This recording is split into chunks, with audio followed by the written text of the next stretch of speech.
What would you want to hear during your last moments? Or this.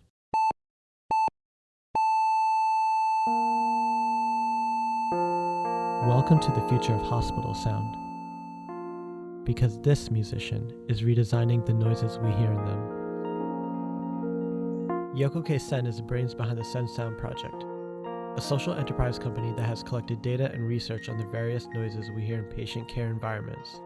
Her artistic imagination through sound design came from years of performing on the international scene, while giving lectures on sensory experience through sound. But her life changed when she experienced her first extended ER care.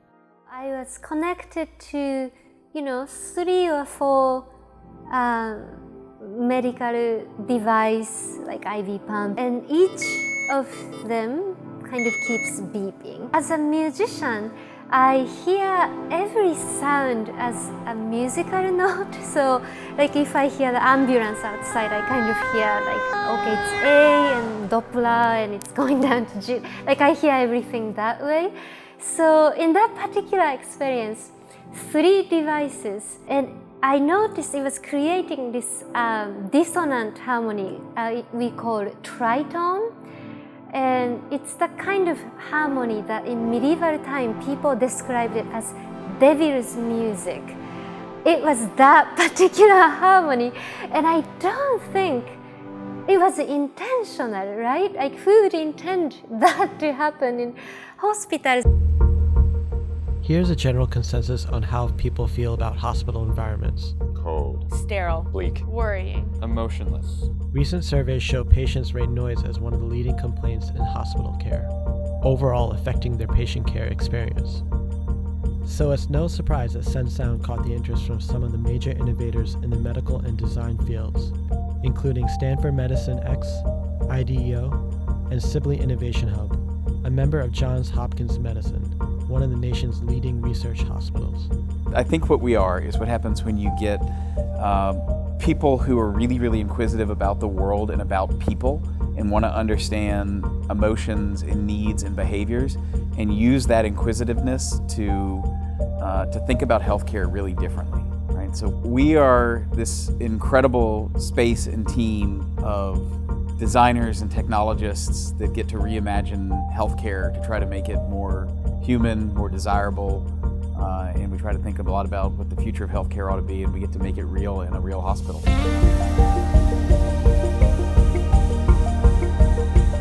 But in order to fix this malady of sound, the root causes had to be explored.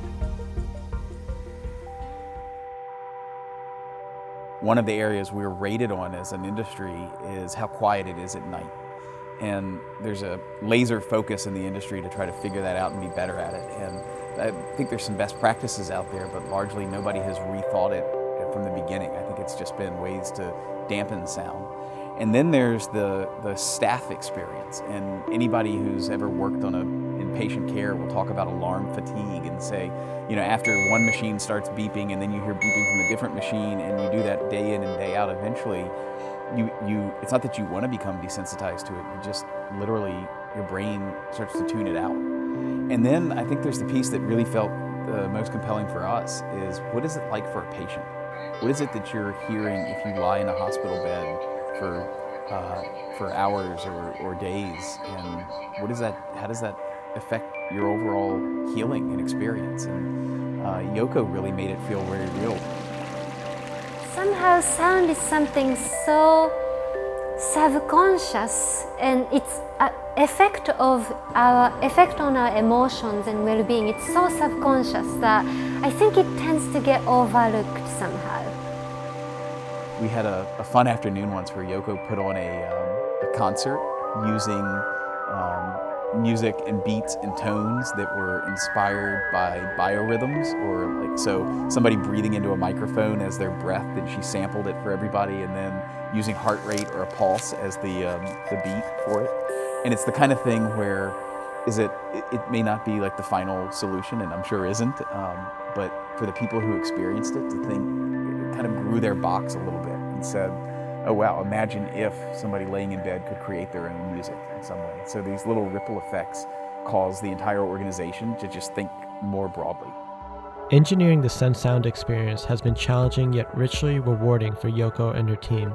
Sound, according to Yoko, is not prioritized as much as visual experiences in our culture and society, therefore creating a disconnect. Oftentimes the reaction we get is, oh, sound, I just never thought about that. So we had to kind of ask in a way of, how did you sleep last night? Oh, okay, you didn't sleep well. Was there anything that disturbed you? It's very diverse from person to person. Even on the same unit around the same time, some people really like quiet, silent environment. But there is a significant number of people who don't like quiet. They like their TV on. If it's quiet, that makes them think of death, like it's very anxiety inducing. In terms of sound that people wish to hear, we get lots of a sound of nature, and I think nature is everything that people expect of hospital.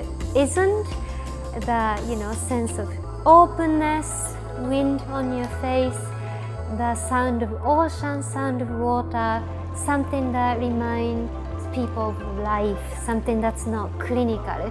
That's almost like a scent that fills a space as a part of an environment or architecture or ecosystem of sensory experience. Oh, are you recording me? Yeah.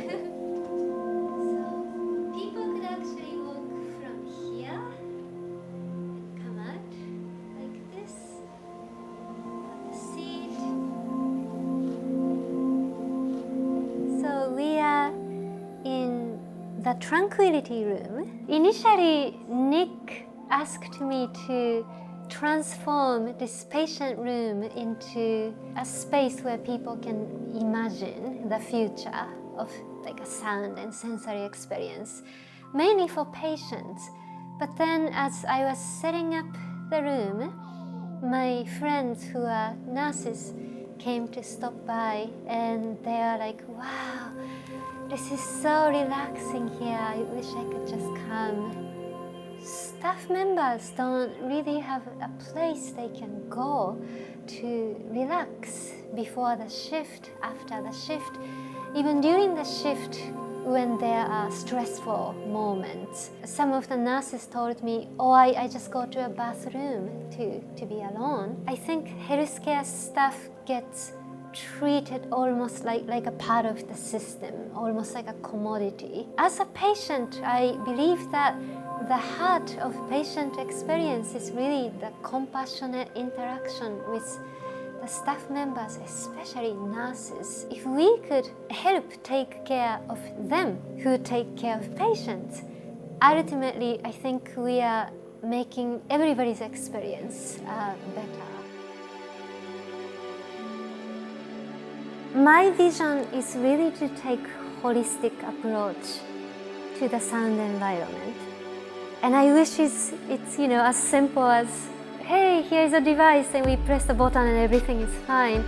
But unfortunately, it's not the case. So there are lots of existing sources of noise, and it's not just the alarm. Some of that is a behavior issue, like people talking, and some of that is a procedure issue. We do two things. One, we help hospitals to identify and reduce the unnecessary noise first. And that's our way of focusing on something like right in front of us. And then at the same time, parallel to that, we also create solutions to introduce soothing soundscapes and options for music, sound of nature, something interactive like this theremin, to increase positive sensory experience at the same time.